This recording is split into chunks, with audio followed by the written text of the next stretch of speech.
My brother showed up at my wedding and grabbed the microphone. He yelled, "The bride is actually my wife, not yours." The feedback screech cut through the reception hall at exactly 3:47 p.m., making all 180 guests wince in their seats. I was standing at the front of the room next to my bride, Isabel, who'd just finished her vows 2 minutes earlier. We'd been pronounced husband and wife 60 seconds ago, and I'd been about to give my planned speech thanking everyone for coming when my brother Garrett lunged past the DJ booth and ripped the microphone from its stand. His face was red and sweating despite the air conditioning, his expensive suit rumpled like he'd slept in it. The words he screamed didn't make sense at first, my brain refusing to process them, even as they echoed off the vaulted ceiling of the country club ballroom. "I'm Ethan Carver, and I'd been planning this wedding for 14 months, every detail coordinated with precision because Isabel deserved perfection. We'd met 3 years earlier at a medical conference where I was presenting research on cardiovascular surgery techniques, and she was a pharmaceutical rep showcasing a new blood thinner. She'd approached me after my presentation with intelligent questions about surgical applications, and we'd ended up talking for 4 hours over coffee that turned into dinner. Isabel was beautiful in an understated way, with dark hair she wore in a practical ponytail and green eyes that seemed to see through any pretense. She was funny and ambitious and made me feel like the best version of myself. Garrett had been my best man, standing beside me throughout the ceremony in his charcoal gray suit, holding the rings when prompted and smiling at all the right moments. He was 2 years older than my 31 years, worked in commercial real estate, and had always been charismatic in that effortless way some people are. Growing up, he'd been the popular one while I was the quiet kid who studied too much. Our parents had died in a car accident when I was in medical school, leaving us as each other's only immediate family. We'd grown closer after their deaths, or so I'd thought, bonding over shared grief and supporting each other through the aftermath. He'd introduced me to Isabel, actually, claiming he knew her through a mutual friend in the pharmaceutical industry and thought we'd hit it off. He'd been right. Now he was standing in front of 180 wedding guests, claiming my wife was his wife, and I felt my legs go weak with confusion and rage. Isabel's hand tightened on mine, her nails digging into my palm hard enough to hurt. Her face had gone completely pale, all the carefully applied makeup unable to hide the shock draining the color from her skin. She wasn't looking at Garrett. She was staring straight ahead at nothing, her breathing shallow and rapid like she might pass out. That reaction sent the first spike of real fear through my chest, because if this was just my brother having a psychotic break, she should have looked confused or angry. Instead, she looked terrified. Garrett wasn't done talking. The microphone was live, and his voice carried perfectly to every corner of the reception hall, where our friends, colleagues, and extended family sat frozen in their seats. "We've been married for 8 months. Show them the marriage certificate, Isabel. Show them the apartment we share in Philadelphia. Tell them about the life insurance policy you took out on me last year." His voice cracked on the last sentence, emotion raw and genuine in a way that made my stomach drop. This wasn't a joke or a prank. He believed what he was saying. My best friend, Colin, who'd been sitting at the head table with the wedding party, jumped up and started moving toward Garrett. Colin was an attorney who specialized in corporate law, not exactly trained for physical confrontations, but he grabbed Garrett's arm and tried to pull him away from the microphone. Garrett shoved him hard enough that Colin stumbled backward into a table, sending champagne glasses crashing to the floor. The sound of shattering crystal cut through the shocked silence that had fallen over the room. Someone's mother screamed. The photographer's camera flashed repeatedly, capturing every moment of the disaster unfolding in real time. I found my voice finally, though it came out hoarse and strained. "Garrett, what the hell are you doing? Have you lost your mind?" But even as I said it, I was looking at Isabel, searching her face for the denial and outrage that should have been there. Instead, I saw guilt. Just for a second before she smoothed her expression into shock and confusion, I saw guilt flash across her features so clearly it was like a confession. My hand dropped from hers, and I took a step back, the physical distance feeling necessary, even though we were still standing inches apart in our wedding finery. The wedding coordinator, a efficient woman named Dorothy, who'd been managing events for 23 years, was on her phone calling security. The country club had actual security guards who patrolled the property, and 2 of them appeared within 90 seconds, moving quickly through the crowd toward the front of the room. Garrett saw them coming and made one last desperate attempt to reach Isabel, extending his hand toward her like he expected her to take it and run. "Tell them the truth, Izzy. Please. I know you love me. I know this whole thing with Ethan was just for the money, but we can fix this. We can still fix this." The security guards grabbed him under each arm and started hauling him toward the exit. He fought them, twisting and shouting, but they were professionals and had him contained quickly. His voice echoed back through the hall as they dragged him out. "Check her phone. Check the messages. Check everything. You'll see I'm telling the truth." Then he was gone, the heavy doors closing behind him with a thud that seemed to seal off whatever reality he'd been trying to drag into our wedding. Silence stretched across the reception hall like a physical presence. Nobody moved. Nobody spoke. All eyes were on Isabel and me, waiting to see what would happen next. The officiant who'd married us, Reverend Thomas Bellamy, who'd known my family for decades, cleared his throat nervously and started to say something about continuing with the reception, but his words died in the awkward atmosphere. Dorothy approached us cautiously, her professional mask firmly in place. "Mr. Carver, would you and Mrs. Carver like to step into the private lounge for a few minutes? I can have your guests served appetizers while you collect yourselves." I looked at Isabel, really looked at her for the first time since Garrett's outburst. She was crying now, perfect tears running down her cheeks and ruining her makeup, but something about the tears felt calculated. They appeared at exactly the right moment to generate sympathy, to position her as the victim of my brother's delusion. When she met my eyes, I saw her scrambling for the right response, trying to read what I needed to hear. "Ethan, I don't understand what just happened. Your brother has been acting strange lately, but I never thought he'd do something like this.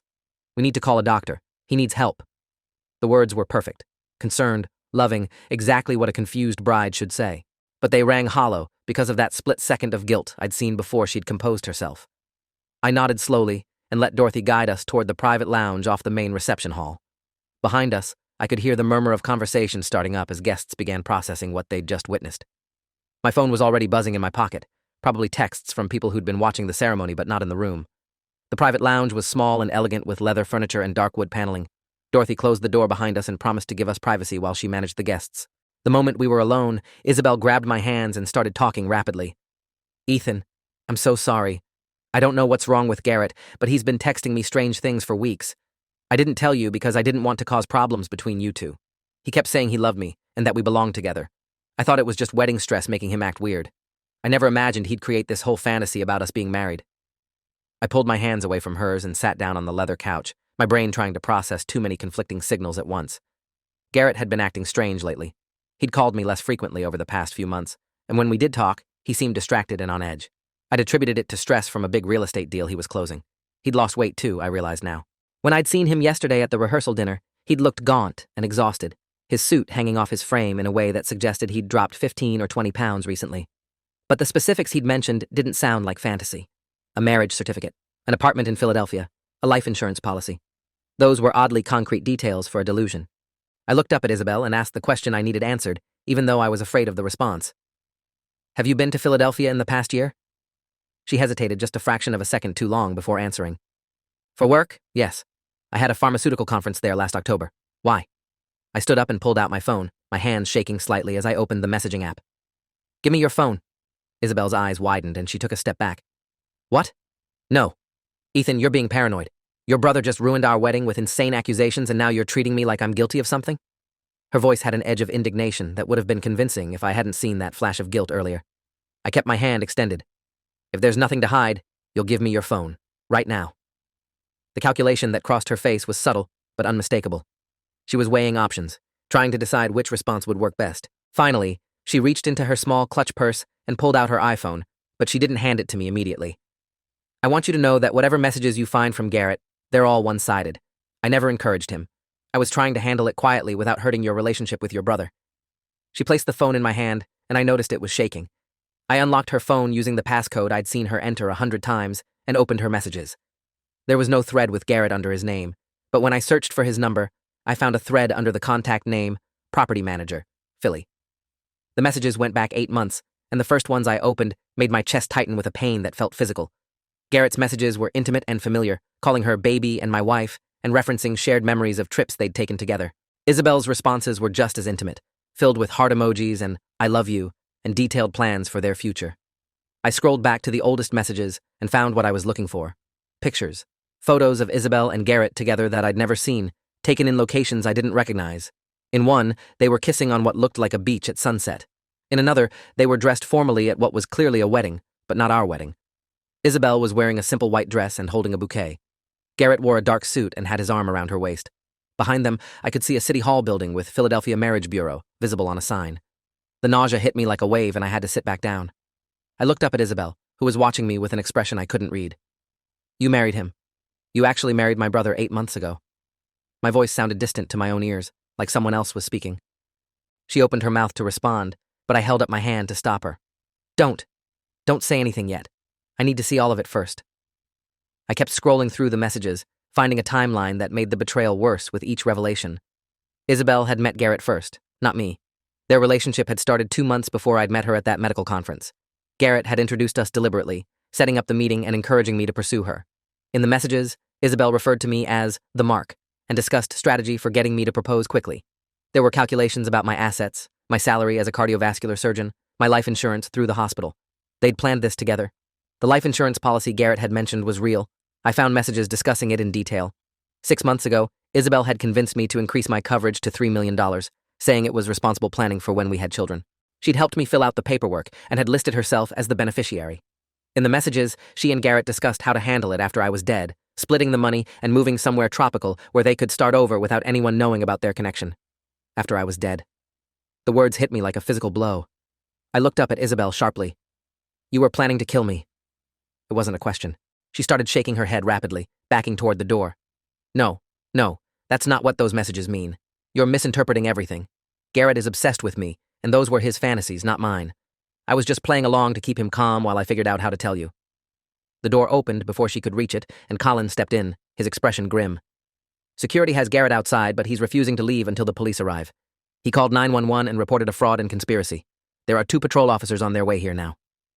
Colin looked at me with concern etched in every line of his face. What's happening, Ethan? What did he mean about Isabel being his wife? I held up her phone, showing Colin the screen with the wedding photo. She married him 8 months ago in Philadelphia. This whole thing with me was a setup. They were planning to kill me for the life insurance. Saying it out loud made it real in a way that looking at the evidence hadn't. My best friend's face went from concern to horror as he processed what I'd told him. Colin was sharp and had immediately grasped the implications. He turned to Isabel with a look of such disgust that she flinched. You married both of them? That's bigamy? That's a felony? Isabel's composure finally cracked completely. She lunged for her phone in my hand, trying to grab it back, but I held it away from her. Those messages aren't what they look like. You're taking everything out of context. Garrett is mentally ill, and I was trying to manage him without getting you involved. This is all his delusion, not mine. But her protestations sounded desperate and unconvincing even to my ears. Colin positioned himself between us, his lawyer instincts kicking in. Don't say anything else, Isabel, seriously. The police are coming and anything you say right now can be used against you. The next 20 minutes passed in a blur of activity. The 2 patrol officers arrived and Dorothy directed them to the private lounge where we were waiting. Officer Raymond Kwan and Officer Lisa Tanaka, both with the local police department for over a decade according to their introductions, listened as Garrett repeated his accusations in a calmer but no less intense manner. He'd brought documentation with him, I realized. A folder he'd been carrying contained a marriage certificate from Philadelphia, dated 8 months prior, showing Isabel Ann Westbrook married to Garrett Michael Carver. There were bank statements showing a joint account they shared. There were lease documents for an apartment in Philadelphia's Rittenhouse Square neighborhood under both their names. Officer Kwan examined the documents carefully, while Officer Tanaka took statements from everyone involved. When she asked me about the life insurance policy, I pulled up the policy documents on my phone and showed her the $3 million coverage with Isabel as beneficiary. Tanaka's expression darkened as she made notes. Mr. Carver, I need to ask you directly. Have you experienced any unusual symptoms or illnesses in the past few months? Unexplained stomach problems? Headaches? Anything that seemed concerning? The question made my blood run cold, because yes, I had been sick. For the past 6 weeks, I'd been dealing with intermittent stomach pain and nausea that I'd attributed to wedding stress and long hours at the hospital. I'd mentioned it to Isabel several times, and she'd been so caring and attentive, making me special meals and bringing me tea to settle my stomach. The tea she made herself in the kitchen while I sat in the living room. The tea she always handed me already prepared. Oh my God, she was poisoning me. Tanaka looked at Kwan, and some unspoken communication passed between them. Kwan pulled out his phone and made a call, requesting a detective to come to the scene. Within 15 minutes, Detective Michael Russo arrived, a veteran investigator with the Special Victims Unit who'd been with the department for 18 years.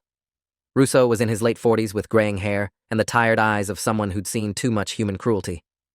He listened to the overview from the patrol officers, examined the evidence Garrett had brought, and looked through the messages on Isabel's phone that I'd screenshot and sent to my own device. Russo's first action was to separate everyone for individual interviews.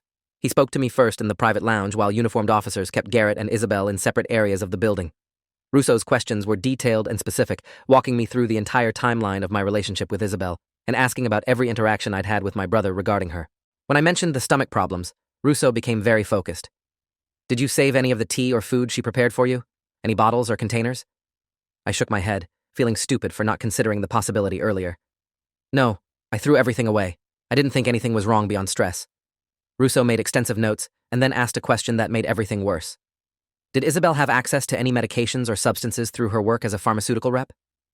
My mouth went dry. Of course she did. She had samples and connections to experimental drugs and knew exactly what would cause symptoms without being immediately fatal. She would have known how to poison me slowly, making it look like natural illness so that when I eventually died, it wouldn't raise suspicions. Russo saw the realization on my face and nodded grimly. We're going to need to get you to a hospital for a full toxicology screening. Whatever she was giving you, we need to identify it and make sure there's no permanent damage. The wedding reception had been completely abandoned at this point. Dorothy had sent the guests home with apologetic explanations about a family emergency, though I was certain the real story would spread through social media within hours. The country club ballroom sat empty, filled with untouched food and unopened champagne, a monument to the elaborate deception that had just collapsed. Colin had called his firm's criminal defense division and gotten me connected with Sandra Klein, a senior attorney who specialized in fraud and attempted murder cases. Sandra had 32 years of experience and arrived at the country club within 45 minutes of Colin's call. Sandra took control of the situation immediately, conferring with Detective Russo and reviewing all the evidence we'd collected so far. She advised me not to make any more statements without her present and arranged for a private car to take me to the hospital for the toxicology screening. Before I left, Russo informed me that Isabel was being taken into custody for questioning regarding bigamy and possible attempted murder. Garrett was also being taken in for questioning, but as a victim rather than a suspect. The roles had reversed completely from where we'd started the day. At the hospital, my colleagues in the emergency department were shocked to see me arrive still wearing my wedding tuxedo, now rumpled and stained with sweat. Dr. Patricia Newell, the attending physician and someone I'd worked with for 5 years, personally oversaw my care. She drew blood for comprehensive toxicology panels and started me on IV fluids while we waited for results. Patricia knew me well enough not to ask questions beyond the medical necessities, but I could see the concern in her eyes as she examined me. "Ethan, I need you to think carefully. Any unusual tastes in food or drinks lately? Metallic? Bitter? Anything abnormal?" I thought back through the past 6 weeks of meals and suddenly remembered that the tea Isabel made me always had a slightly bitter aftertaste that she'd explained away as being a special herbal blend for digestion. I'd trusted her completely and drank it without question, sometimes twice a day when my symptoms were worse. I described the taste to Patricia and watched her expression darken. She ordered additional specific tests and increased my IV fluids. "We're going to run panels for arsenic, thallium, and several other heavy metals along with pharmaceutical compounds. If she had access to drug samples, she could have been giving you almost anything." The toxicology results came back 6 hours later at nearly midnight. I'd been moved to a private room for observation, and Sandra and Colin were with me when Patricia returned with Detective Russo. The news was grim, but not as catastrophic as it could have been.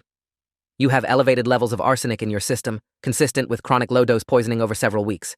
The good news is that you're going to recover fully with chelation therapy to remove the arsenic from your body. The bad news is that if you'd continued ingesting it for another month or two, the damage would have been irreversible and likely fatal." Russo asked for copies of all medical records and test results for the criminal investigation. He informed us that Isabel had been formally arrested and charged with attempted murder, bigamy, and conspiracy to commit fraud. Her bail had been set at $500,000 based on flight risk, and she was currently being held at the county jail. Garrett had been released after his interview, and Russo said he'd been cooperative in providing evidence against Isabel. "Your brother brought us his phone with additional messages and recordings.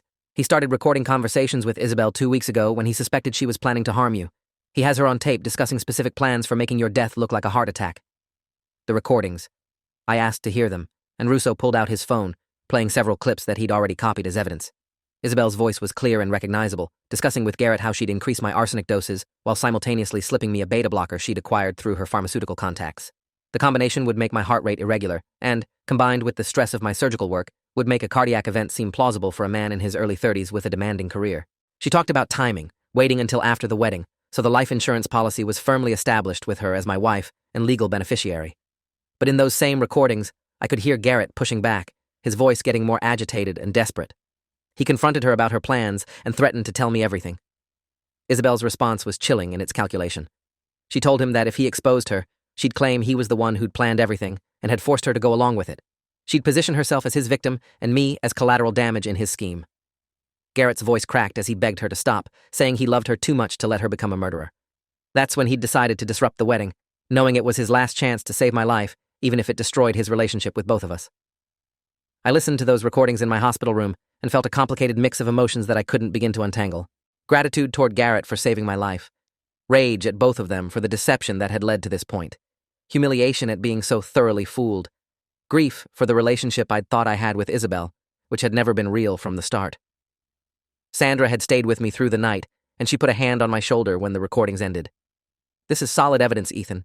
Combined with the toxicology results and the documentary evidence of the bigamy, the prosecution is going to have an extremely strong case. She's looking at 20 to 30 years in prison." The next few days were a media circus. Word of the disrupted wedding and subsequent arrest spread quickly through medical and social circles. My phone was flooded with calls and messages from colleagues, friends, and even reporters asking for statements. I ignored all of them on Sandra's advice and focused on the chelation therapy treatments Patricia had prescribed. The process of removing arsenic from my system took several days of IV infusions, that left me exhausted and nauseated, ironically experiencing some of the same symptoms the poisoning had caused. Garrett called me on the third day after the wedding that wasn't. I almost didn't answer, but curiosity won out. His voice was rough and raw when he spoke.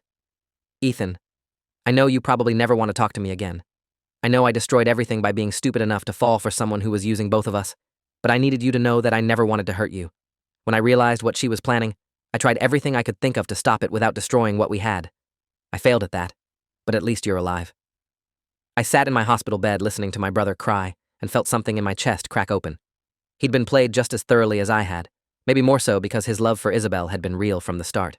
Mine had been built on deception, but his had been genuine and used against him. "Why didn't you come to me sooner, when you first suspected something was wrong?" Garrett's answer was quiet and ashamed. "Because I was in love with her, and part of me wanted to believe she'd change her mind, that she'd choose me over the plan and we could just disappear together. I was weak and selfish, and it almost cost you your life. I'll never forgive myself for that." We talked for 20 minutes, the first honest conversation we'd had in months. Garrett explained how Isabel had approached him at a real estate networking event, targeting him specifically after researching our family and learning about the inheritance we'd received from our parents. She'd seduced him methodically, creating the perfect relationship while extracting information about me and my career. When she'd learned I was a successful surgeon, she'd convinced Garrett that they should marry secretly, and then she'd pursue me romantically. The plan had been her idea from the start, with Garrett going along because he was too infatuated to see clearly. The bigamy had been part of her strategy. By marrying Garrett first in another state, she'd have a legal spouse who could claim ignorance if the plan fell apart. But by marrying me publicly, she'd position herself as my legal widow with access to the life insurance. The Philadelphia marriage was discoverable, but required someone to look for it, which wouldn't happen if my death appeared natural. She'd calculated every angle with cold precision. Garrett had only realized how dangerous she was when he'd overheard her on the phone with someone discussing accelerating the timeline because she was getting impatient. After my discharge from the hospital, I moved into a hotel rather than returning to the apartment Isabel and I had shared. Sandra advised me to avoid the property until the investigation was complete, and I was happy to comply. The thought of being surrounded by her belongings and the life we'd supposedly been building made me physically ill. Colin helped me pack a bag with essentials and reported that the police had already searched the apartment, finding and seizing several bottles of supplements and teas that Isabel had prepared. Those items were being tested to confirm they contained arsenic and other substances. The preliminary hearing was scheduled for 3 weeks after the arrest.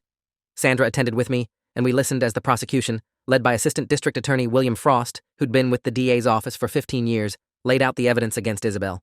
The charges had expanded to include multiple counts based on the evidence collected: attempted murder in the first degree for the poisoning, 2 counts of bigamy for the marriages to Garrett and me, conspiracy to commit fraud for the life insurance scheme. The judge, Honorable Catherine Moreno, who'd been on the bench for 23 years, reviewed the evidence and denied Isabel's request for bail reduction. Isabel's defense attorney, a public defender named Christopher Lane, tried to argue that his client had been coerced by Garrett and was actually a victim in the situation. The argument fell flat when the prosecution presented the recordings where Isabel clearly outlined her plans and threatened Garrett when he tried to back out. Judge Moreno looked at Isabel with unconcealed contempt. "Ms. Westbrook, you engaged in a sophisticated conspiracy to defraud and murder. You married 2 men with the intention of killing one for financial gain. The evidence against you is substantial, and your danger to the community is clear. Bail is denied, and you will remain in custody pending trial." The trial itself was scheduled for 6 months out, giving both sides time to prepare. In the meantime, I had to deal with the practical aftermath of the disaster. The marriage to Isabel was invalid due to the prior marriage to Garrett, which meant legally I'd never been married despite the ceremony. The life insurance policy was canceled and the premiums refunded. I filed for an annulment on the grounds of fraud and bigamy, which was granted without contest. My apartment lease was in both our names, so I had to go through the process of having her removed and eventually chose to break the lease entirely and find a new place without the contaminated memories. My relationship with Garrett slowly began to heal, though it would never be what it was before. He entered therapy to process the manipulation he'd experienced and the guilt he carried for not acting sooner. We met for lunch once a week, awkward conversations that gradually became more comfortable as we learned to be brothers again, rather than rivals for the same woman's attention. He'd filed for divorce from Isabel immediately after her arrest, and the proceedings were moving forward without contest since she had bigger legal problems to worry about. The trial, when it finally happened, lasted 2 weeks. The prosecution presented overwhelming evidence including the toxicology reports, the marriage certificates, the text messages, the recorded conversations, and testimony from expert witnesses. Medical experts explained how the arsenic poisoning would have killed me within months if left untreated. Financial experts detailed the insurance fraud scheme. Garrett testified about the manipulation and deception, his voice breaking multiple times as he described how Isabel had used his love as a weapon. I testified for 3 hours, walking through the relationship from my perspective and identifying all the warning signs I'd missed because I'd been too trusting. The defense tried to paint me as vindictive and bitter, suggesting I was exaggerating the threat to get revenge on Isabel for choosing my brother over me. Sandra had prepared me for this strategy, and I stayed calm, letting the medical evidence speak for itself. You couldn't fake elevated arsenic levels or the documented poisoning symptoms I'd experienced. Isabel took the stand in her own defense against her attorney's advice, a decision that proved catastrophic for her case. Under cross-examination by ADA Frost, she contradicted herself multiple times and became visibly angry when pressed on the details of her scheme. At one point, she snapped at Frost that if I'd just died when I was supposed to, none of this would have happened. The jury's reaction was visible shock, and the judge had to call a brief recess. When they returned, Isabel's attorney tried damage control, but the outburst had revealed her true character in a way no amount of coached testimony could overcome. The jury deliberated for 8 hours before returning with guilty verdicts on all counts. Isabel showed no emotion as the verdicts were read, her face blank and expressionless, like she'd already disconnected from the proceedings. Sentencing was scheduled for 4 weeks later, and during that time, Sandra prepared a victim impact statement for me to read in court. Writing it forced me to confront all the ways the betrayal had affected me, from the physical damage of the poisoning to the psychological trauma of learning that someone I'd loved and trusted had been planning my murder. At the sentencing hearing, I read my statement to the court while Isabel sat at the defense table refusing to look at me. I described the nightmares I had about dying in my sleep from poison, the difficulty I had trusting anyone after such a thorough deception, the shame I felt for being fooled so completely by someone who'd seen me only as a source of money. Judge Moreno listened intently and made notes. When I finished, she asked if Isabel wanted to make a statement before sentencing. Isabel stood slowly, and for the first time since her arrest, she looked directly at me. "I'm not sorry for trying. I'm only sorry I didn't succeed." The courtroom erupted in gasps and outrage. Judge Moreno's face went red with anger, and she slammed her gavel down repeatedly to restore order. When silence finally returned, she addressed Isabel with barely controlled fury. "In my 23 years on this bench, I have never heard such a callous and remorseless statement from a defendant. You have shown no recognition of the evil you attempted and no empathy for your victims. I am sentencing you to the maximum penalty allowed under law. For attempted murder in the first degree, 25 years. For bigamy, 5 years consecutive. For conspiracy to commit fraud, 10 years consecutive. Total sentence, 40 years in state prison with no possibility of parole for 30 years. Isabel's face finally showed emotion, shock and fear as the reality of spending most of her life in prison settled over her. The bailiffs led her away in handcuffs and I watched her go, feeling a strange emptiness where I'd expected satisfaction to be. Justice had been served, but it didn't erase what had happened or restore what had been taken from me. Sandra put a hand on my shoulder. "It's over. She can't hurt you anymore." Colin threw me a small gathering at his house that evening with a few close friends who'd supported me through the ordeal. It wasn't celebratory exactly, more like a wake for the life I'd thought I was building, and a quiet acknowledgement that I'd survived. Garrett came too, and we sat together on Colin's back deck, talking about the future for the first time in months. "I'm thinking about moving," Garrett said quietly. "Philadelphia has too many bad memories. Maybe West Coast, start fresh somewhere new." I understood the impulse, but I knew running wouldn't fix what had broken inside both of us. I returned to work at the hospital the week after sentencing, grateful for the routine and structure of surgical schedules. My colleagues welcomed me back with careful kindness, avoiding the topic of the trial unless I brought it up first. Patricia pulled me aside after my first surgery back and asked how I was really doing.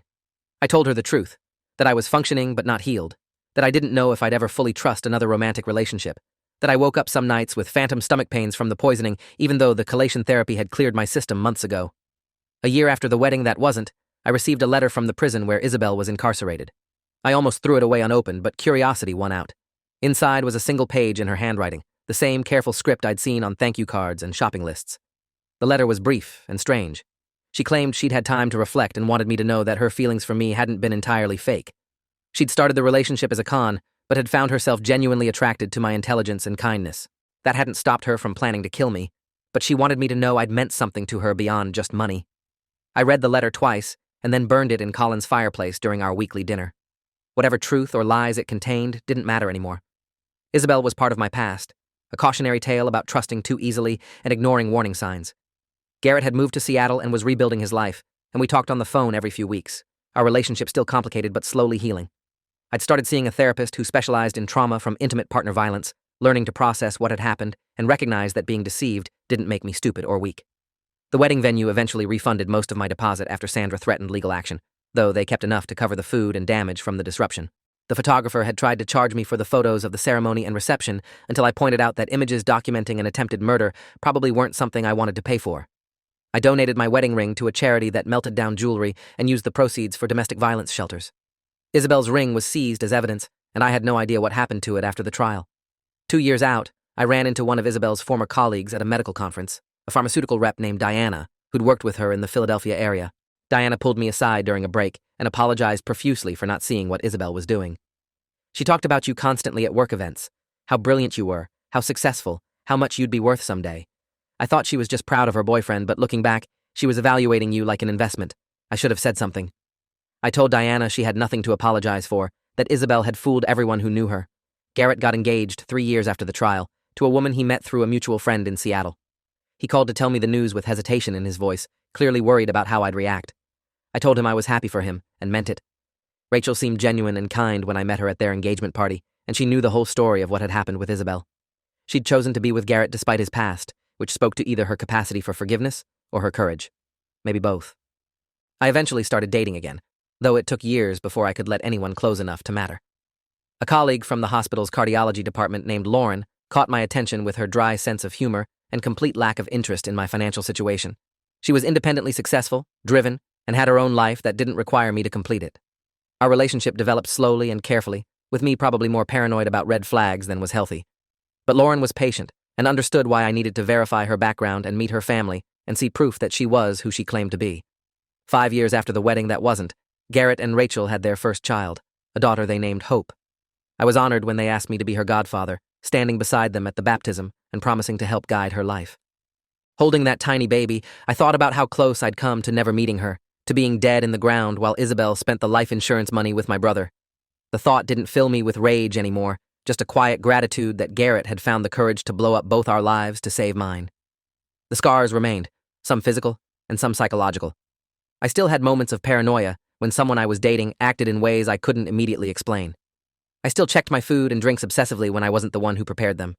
I still woke up sometimes from nightmares where Isabel succeeded, and I died slowly without knowing I was being murdered. But I'd built a good life despite those scars, surrounded by people I'd learned to trust gradually and carefully. Isabel sent one more letter 5 years into her sentence, this time with a tone of desperation rather than manipulation. She'd been denied parole and wouldn't be eligible again for another decade. She wanted to apologize properly and ask if I'd be willing to visit her in prison. I wrote back a single sentence. "You stole enough of my life. You get no more." I never heard from her again. 7 years after the disrupted wedding, I proposed to Lauren on a beach in Maine, where we'd gone for a long weekend. The proposal was quiet and private, just the two of us and the ocean, and a ring I'd chosen carefully with input from her best friend. She said yes, and we held each other while the sun set. And for the first time since that day at the country club, I felt like I understood what marriage should actually be. Not a transaction or a con, but a partnership between two people who genuinely valued each other beyond what they could provide. The wedding was small and intimate, just close friends and family, with Garrett as my best man again. This time, when he stood beside me at the altar, I knew he'd never betray me because we'd already been through the worst possible betrayal and survived it together.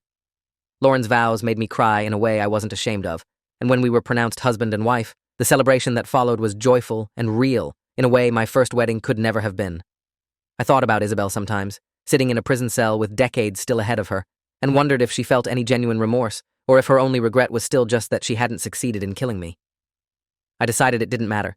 She'd lost everything: her freedom, her future, her chance at any kind of real happiness. I'd lost time and trust, and had to rebuild myself from the foundation up. But I was here, alive and loved, and building something real. And that was the only revenge that mattered, living well and fully while she existed in a cage of her own making. The brother who'd grabbed the microphone at my first wedding and screamed that the bride was his wife had saved my life that day, even as he destroyed his own relationship with both of us. He'd found his way back to happiness eventually, and so had I. The scars we both carried from Isabel's betrayal had changed us permanently, but not entirely for the worse.